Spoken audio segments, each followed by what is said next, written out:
Good morning, Dubai. Welcome back to Lovin Dubai show, where we go through the top trending stories that everyone across the country is talking about. Our top story, a cause for celebration. The UAE cancels the EmSAT exams for grade 12 students. As well, there are 3.5 million cars on Dubai roads. And as well, which is honestly amazing, a 10% registration. Interesting on that one. Also, a Dubai Mall cleaner is being praised for his honesty. And Mr. Beast climbed the world's tallest building.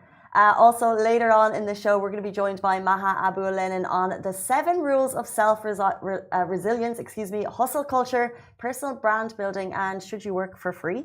And in today's rapid weather report, we have patches of fog across the country, so please drive carefully. Expect highs of 34 degrees in Dubai today with humidity at 85%. Where are you, winter? Yes.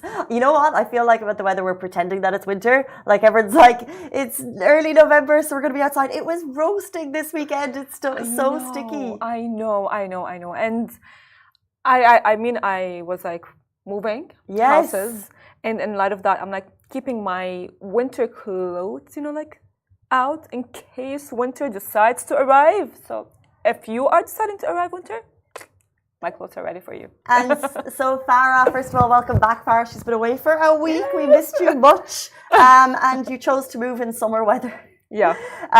You're back. You were moving for a week. How did it go? Oh, okay? my God. No. Do you need a tissue? Yeah. Do you see, guys, that lady? I am like that lady. I'm not even joking. I had like 2 mental breakdowns as we were moving because of Strong words. Chaos. It is chaos. And I can assure you, Casey, it's not for the weak. Moving is not for the weak.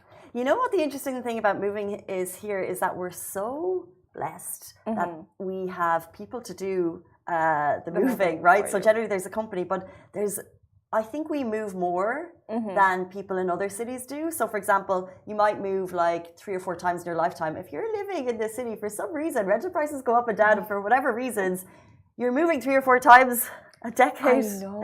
And it's a lot, and it's the forms. I mean, look, I'll tell you something.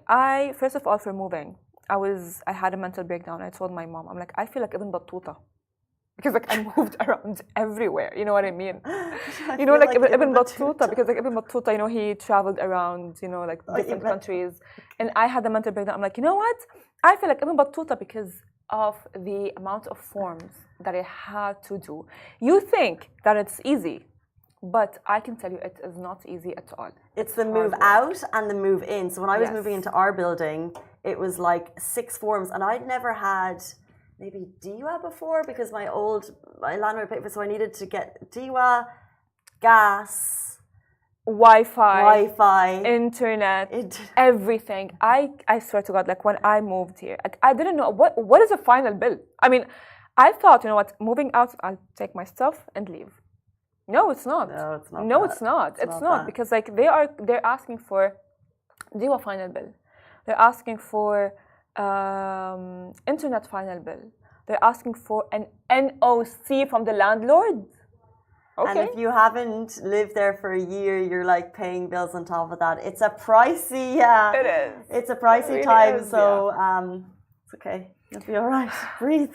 Wallah, you made it through when you're back. I mean, I made it. I made it through. However, I remember I would have a breakdown, and my mom would have a breakdown because like we are combining 2 houses together into one, right? That happened to me last time. Exactly. How? Like I want to know, like how would you rate the moving in and moving out process out of 10? Service-wise, 10 out of 10. Absolutely. Use the same company.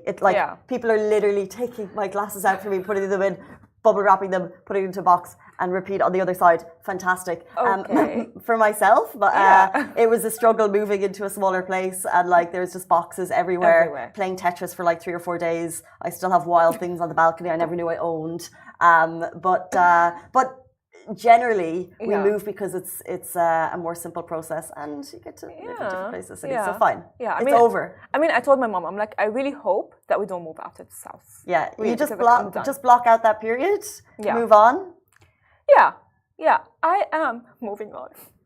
It's okay. Speaking of moving on, we bring you amazing, incredible news as our top story of the day. Well, this used to be my worst nightmare. However, of course, after I graduate, they decide to for this decision that the UAE cancels EmSAT for grade 12 students. So the Ministry of Education, alongside the Ministry of Higher Education and Scientific Research, has just announced the immediate cancellation of the EmSAT exam for 12th grade students, which means that EmSAT will no longer be part of the higher education admission process. If we were a radio or a music show, you would hear bells ringing. So instead of the EmSATs, universities will set their own admission criteria based on the specific specializations students wish to pursue. This move aims to create a smoother transition into higher education, allowing students to focus on their passions and ambitions. Well, that's not all, because for those aspiring to enter medical and engineering programs, there's a new twist. Admission will now prioritize grades in science subjects rather than overall scores. Now, this shift ensures that students' strength in relevant subjects take center stage. The Minister of Education, Sarah Al-Amari, shared her thoughts on this significant change, stating the decision is in line with our efforts to develop policies to evaluate students' performance during their academic stages. And as she said, this decision marks a pivotal movement for students and universities alike, offering greater flexibility and a focus on individual strengths. Can I just say, like, first of all, I know as students will be rejoicing, but what I love so much about the UAE is they make quick changes. So I could look at the education system in a lot of countries and it's archaic.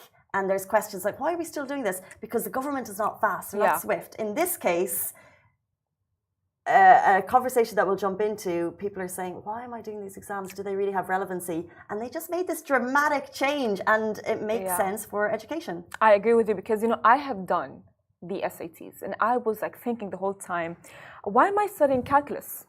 Why am I doing all of these things when I want to be a journalist? You know, I can like maybe do some English, you know, like exams, yeah, for sure. Maybe some like writing exams, but how is that relevant to me?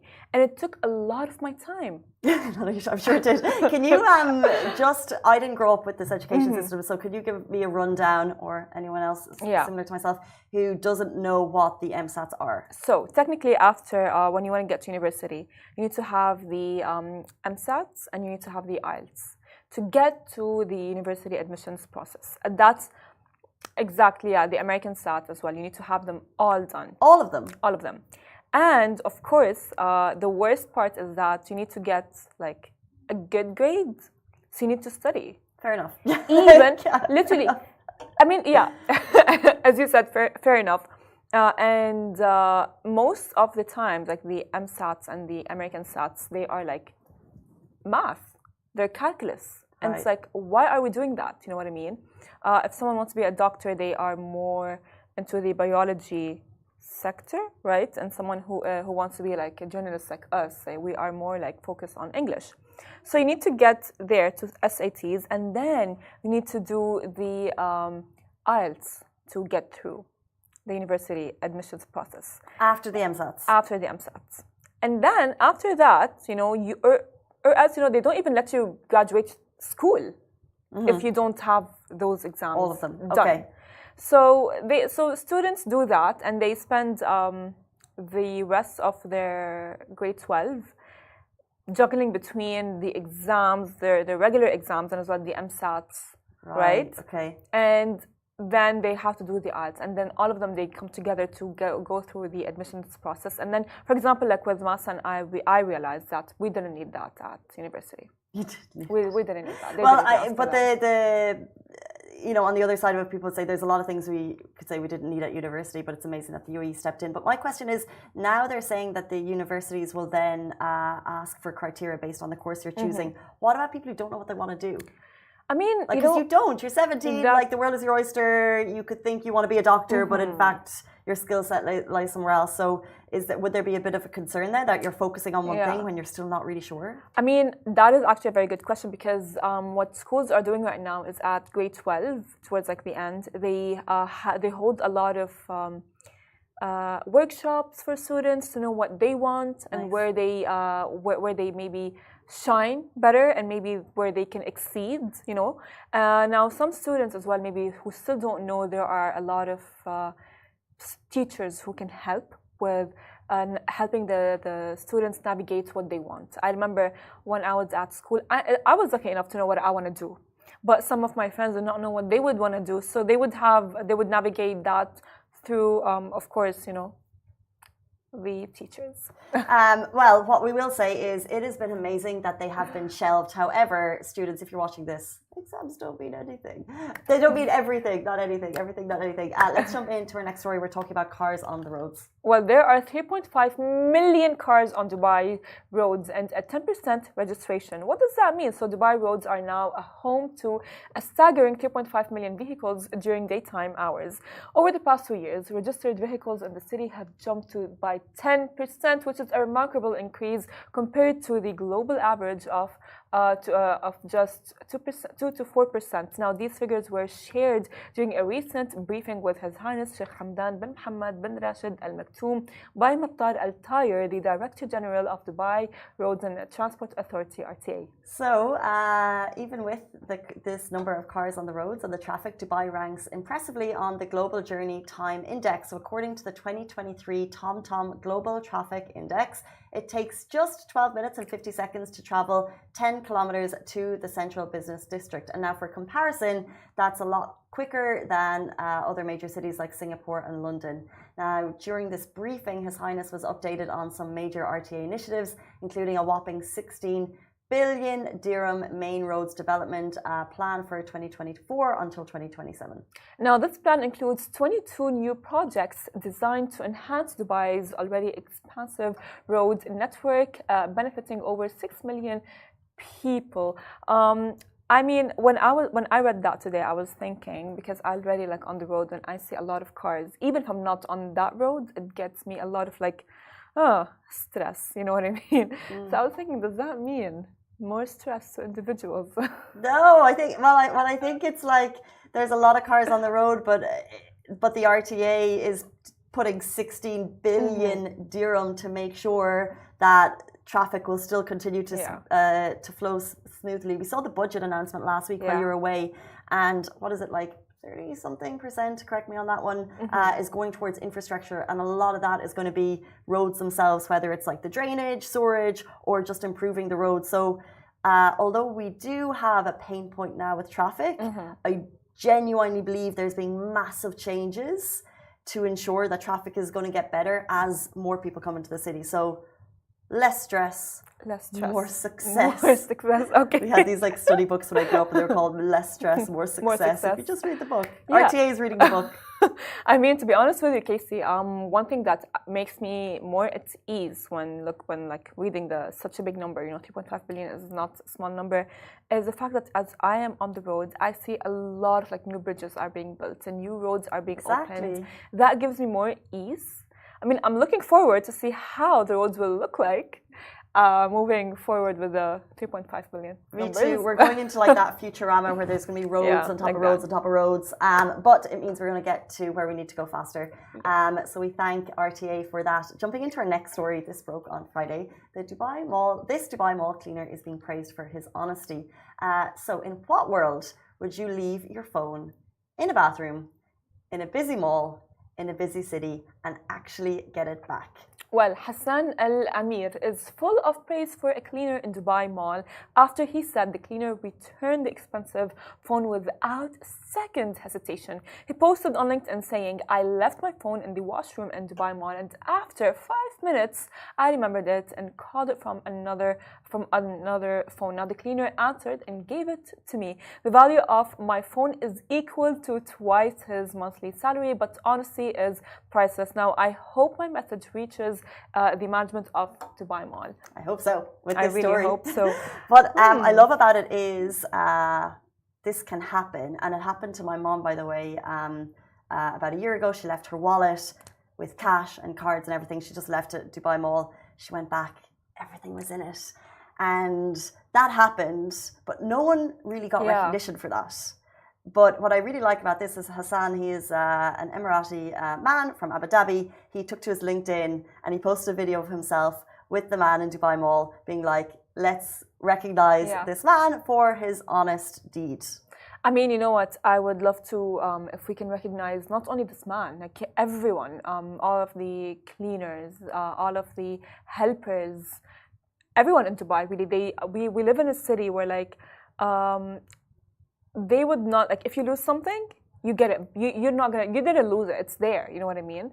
And we should recognize all of the cleaners because I know for sure that it's not only him. It's other cleaners who wouldn't have taken the phone. I am 100% sure. And recognize the safety bubble that we live in as well. Yeah, I love the word bubble. Although we do have this general sense of safety around us, we should also, you know, look after your phones. Keep them, yeah. Get that sticky thing on your phone just in case.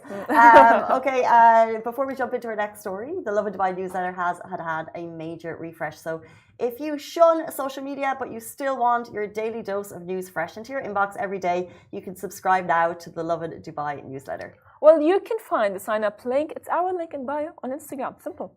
Speaking of Instagram and social media, Mr. Beast climbed the world's tallest building. So going to space, visiting the Antarctic, these are money can buy experiences. But Mr. Beast has joined a list of 10, I guess, people in the world who have scaled the world's tallest building, an experience that money cannot buy. Well, one of the world's top YouTubers with 327 million followers broke the internet this weekend with his video titled $1 versus $500,000 experiences, where he highlights some of the most extravagant experiences this city has to offer.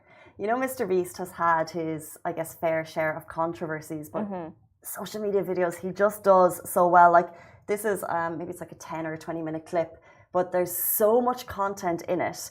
He starts by saying he's going to evaluate experiences based on their cost. He starts with, he says this experience was $1.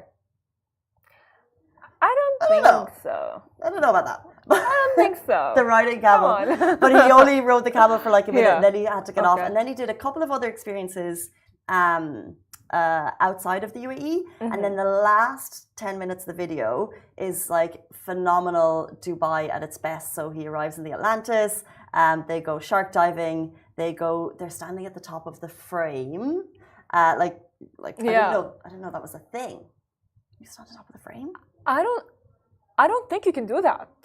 No, but Mr. Beast can. I mean, yeah, Mr. Beast, I mean, he is...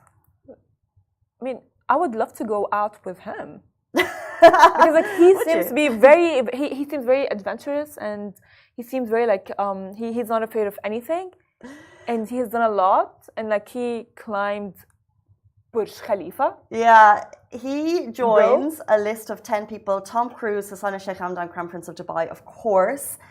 Nicole Smith Ludwig, who was doing a campaign for Emirates, you'll remember that. Will Smith, Elaine Robert, and only a couple of more people outside of, I guess, the engineers and the builders who stood at the very top of the Burj Khalifa. And I've seen the photos. I know what it looks like. I've been to the top myself. But when I see a person literally on the that actual top premises, his name is Jimmy Donaldson, by the way, Mr. Beast, and he turns the camera around and he just shows the bottom and he says, go and click on the YouTube video. And I'm like, click, click, click, click, click, click.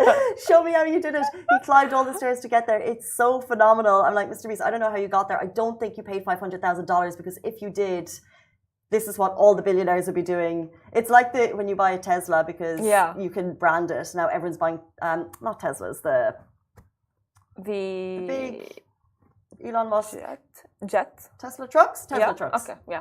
And everyone's branding them because you can. If you could pay $500,000 to get to the top of the Burj Khalifa, you wouldn't do it? I mean, I would freak out because, like, you know, I am very adventurous and everything. Clearly. But I am...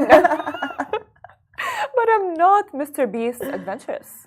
Yeah, me neither. You know? Me neither. It's like, I would be like shaking. I'd be like, oh my God, like, am I going to fall? Am I not going to fall? Because like, if anyone would look at me, I'd be like, oh my God, I'm falling. Oh my God, my phone is falling. Oh my God, what's going to happen? Yeah, I trust in Dubai and I trust in engineers and I trust in everything, but I don't know if I'd be able to go to the top of the Burj Khalifa climbing it. Okay, it's 8:49. We are so excited to welcome our next guest on the show. Maha Abouelenein is the author of 7 Rules of Self-Reliance. We're going to talk hustle culture, personal brand building, and should we work for free? She's going to be with us after this short break.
Welcome back to the Lovin Dubai show. Today's guest is Maha Abouelenein, the global communication strategist. She is the author of 7 Rules of Self-Reliance, How to Stay Low and Keep Moving, a book that shows you how to deploy your greatest asset, yourself, to achieve your dreams and beyond. Welcome to the show. Thank you so much for having me, Casey. I miss you. I'm glad to be back here. Oh, we're so excited to welcome to the studio. Thank you for your time. She's a busy lady.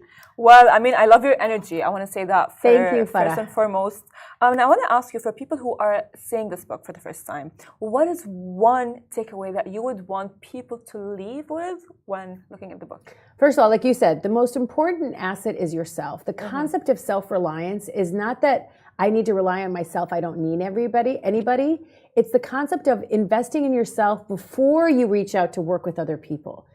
Build your personal brand. Build your own relationships, have a network of relationships, and find ways to add value to other people. Speaking of adding value, you say hustle culture is our value. We should use our strengths to hustle. But how can we define what our strengths actually are for people watching today? Like, how do I know what I'm good at? Yeah, how do you know what you're good at? Take an inventory. Think about, ask somebody, what are 3 things I'm known for? What are some things that you think about when you think about me? What are some things that come to mind? Are those the things you want to be known for? How to find your narrative? What do you stand for? How do you want to show up in this world? That's your reputation, and that's what you need to focus on. Everybody has a unique talent and a secret sauce, and I want you to be able to use that to get ahead in what you want to do, either personally or professionally. How can we use that for someone, in Dubai, people come to Dubai to look for jobs and opportunities, and we know that Dubai is the city of opportunities. So for someone who is jobless, how can they use that and utilize that for the employers? Okay, first of all, number one, which is the biggest chapter in the book, build your reputation, build your personal brand. A lot of people think personal brand is about being a social media influencer. No, it's about your reputation. So making sure you have a strong reputation can bring you opportunities. Number two, build relationships. Become very good at networking, not just on LinkedIn, but in real life. Meet with people. Learn about their businesses. Learn about what are the ways you can bring value to them. Your network is not there to serve you. You should serve your network. So I think it's really important that if you're new to the country and you want to figure out where to start by trying to make a lot of relationships and build that network of yours.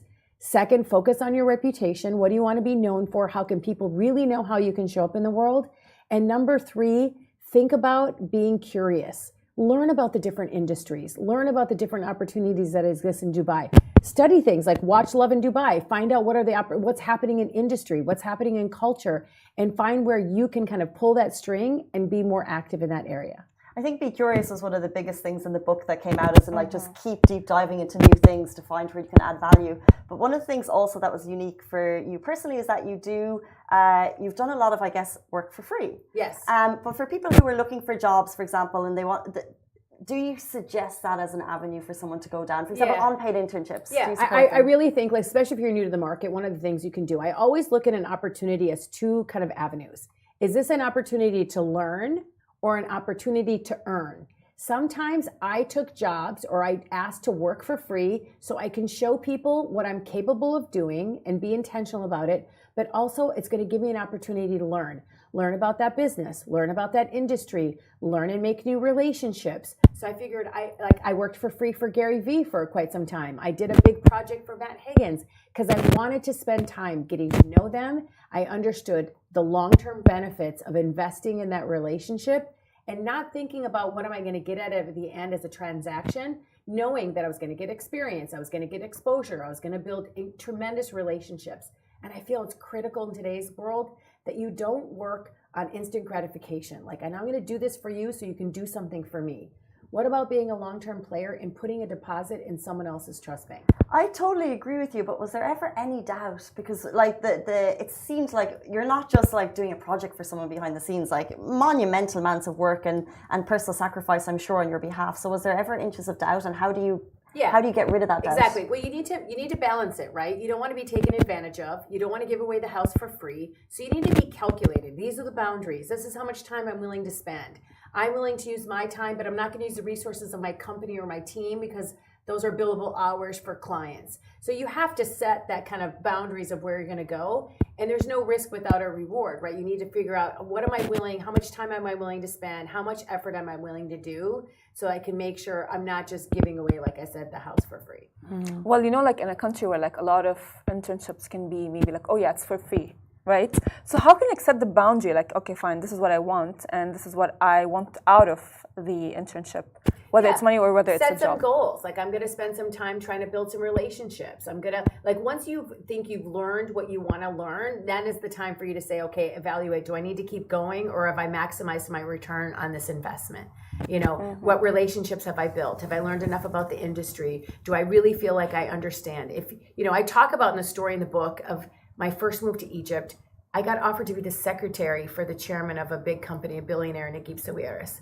And I was like, I thought I was overqualified to be a secretary, but I thought, you know what? I'm going to take this role because it's going to give me a chance to learn. If you get a chance to work close to the sun, a chairman of a company, a billionaire, somebody where you can learn ins and outs of the business, make relationships, learn the industry, then you have to sign up for it and you need to lean in. The book is filled with personal stories. One such example of to be a creator, not a waiter. So could you share a personal story of how you actually, implied that method into your real life? Yeah, so the book is filled with a lot of stories that have to do with the Middle East, because this is where I built my career and worked for more than 23 years, working in the office of the ruler of Dubai, working at Kareem, building out their communications infrastructure, head of communications at Google based in Dubai, launching Netflix in Dubai in the Middle East, and working here for 5 years for Netflix. And I feel like the big chapter 3 or rule number 3 in the book is don't be a waiter. Often in life, we're waiting. We're waiting for everything to be lined up before we take that move. We're waiting because we fear failure. We're waiting because we want permission from others to make moves. We're waiting because we fear judgment. And my message to you is don't be a waiter. There's never going to be a right time. You know, a lot of tech companies do this concept of launch and iterate. Launch a product and then like iterate it, fix it while it's in the market, get feedback from users. You should do that as well with yourself. So one of the examples I can tell you in the book about don't being a waiter is I could have waited for the right opportunity in Egypt to find the right job for me. But I decided to take that role as a secretary for the chairman of a company, even though I was 27, I had several years of work experience, I had my master's degree, I was clearly qualified to do more than just that role. But I said I either can wait for the right role or I can take this opportunity to learn and to understand the telecoms business and understand what it's like to work for someone so dynamic like Naguib Sawiris. And that move changed my life forever. Mm-hmm. It really humbled me, taught me how to network. It taught me how to really invest in relationships. It taught me new skills I didn't even know I was capable of doing because I never tried. I never used those muscles before. Often in life, we say we can't do something. But in fact, we've never been asked to do them, so we don't know if we're capable.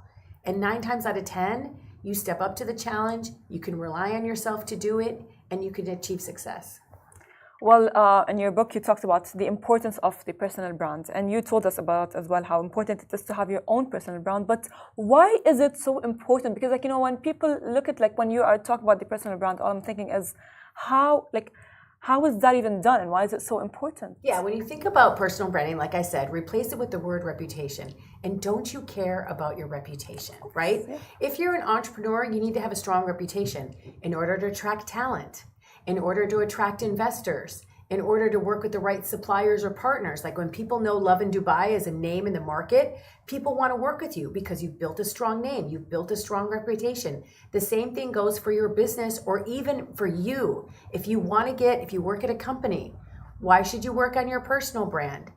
Because if you want to get a promotion, if you want to work on that project that's going to make you a rock star, you have to have a strong personal brand at work. Are you a collaborator? Are you a team player? Are you a good listener? Are you resourceful? Are you insightful? Are you a go-getter?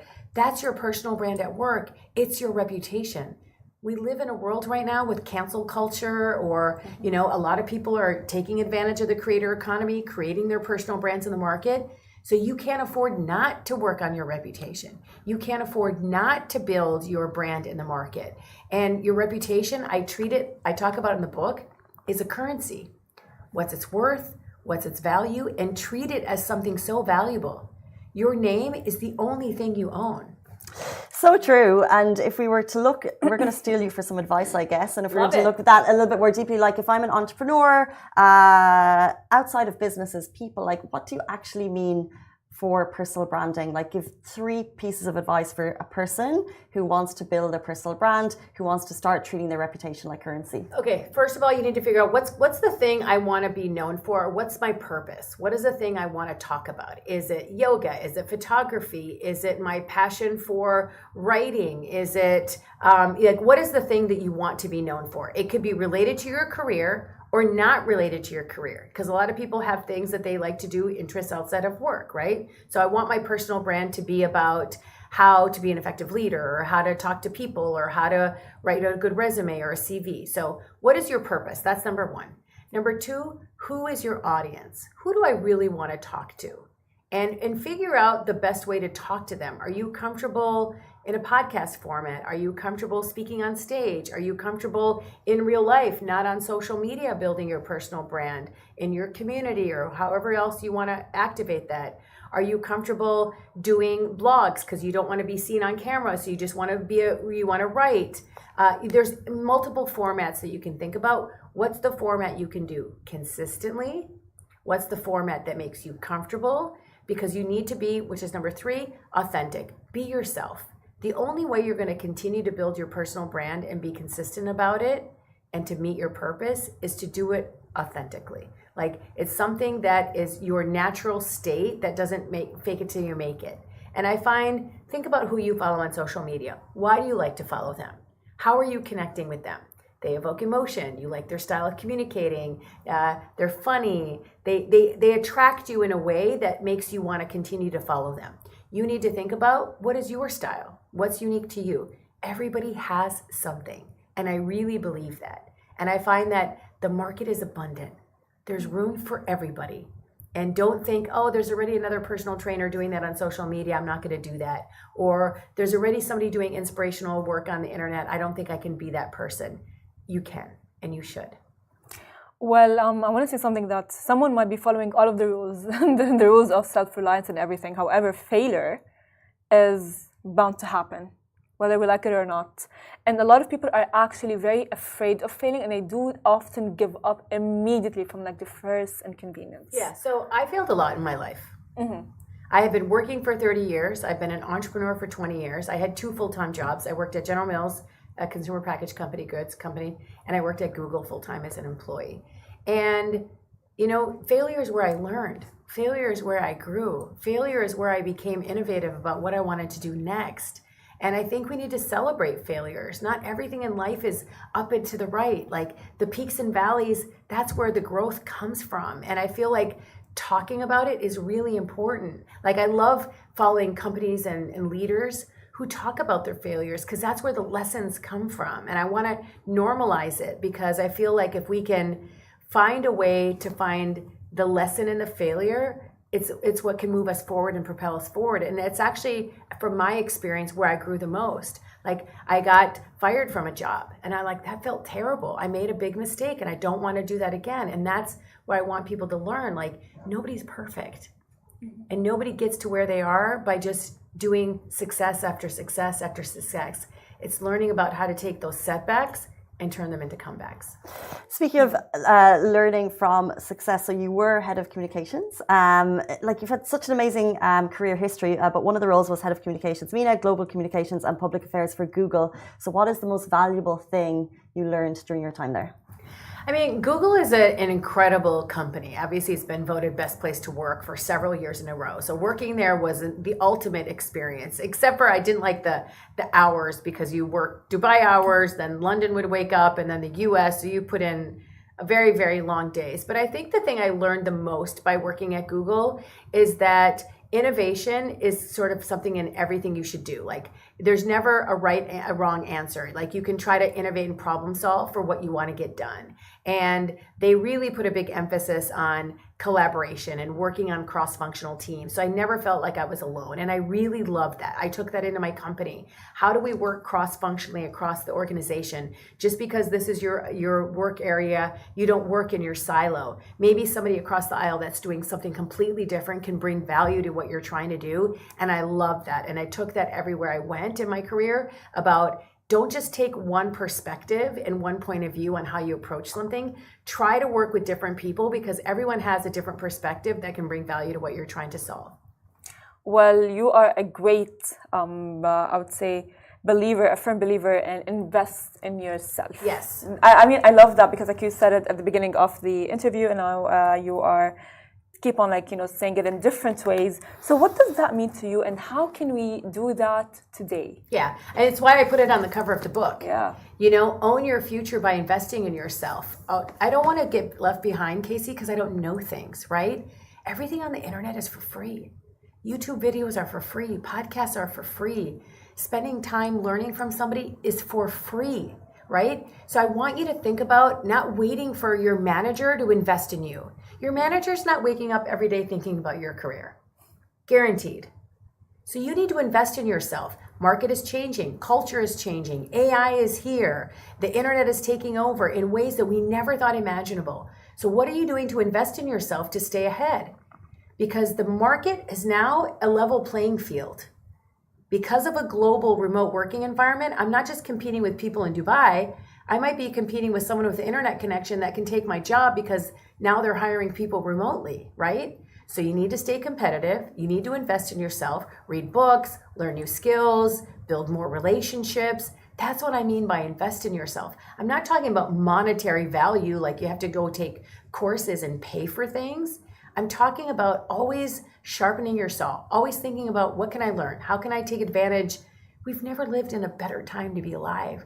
We have access to everything for free just by getting online. And that for me is what motivates me. That's what excites me. That I'm like, I can learn from the biggest leaders in the world today. I can sit and listen to a podcast or see how Elon Musk or anybody starts their day. What do they do? What's LeBron James's routine? Like, I have access to that. Like, I'm going to hack as much as I can from learning how the world's best do it in my micro kind of version of things. And that for me is not only inspiring and educating, but it's going to give me a competitive edge at work and in my personal life. Finally, a massive congratulations on the book. It is a great read if you yourself want to invest in yourself. It really tells you how in more detail.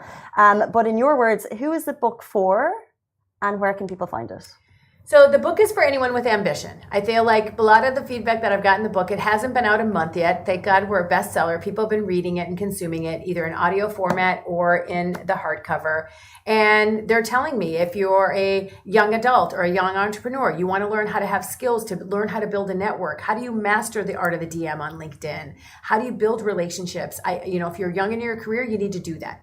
It's for people who are CEOs, who are leaders of companies, who are entrepreneurs, who want to know in a pivot what they need to do. You have to learn how to rely on yourself so you don't get on the back foot.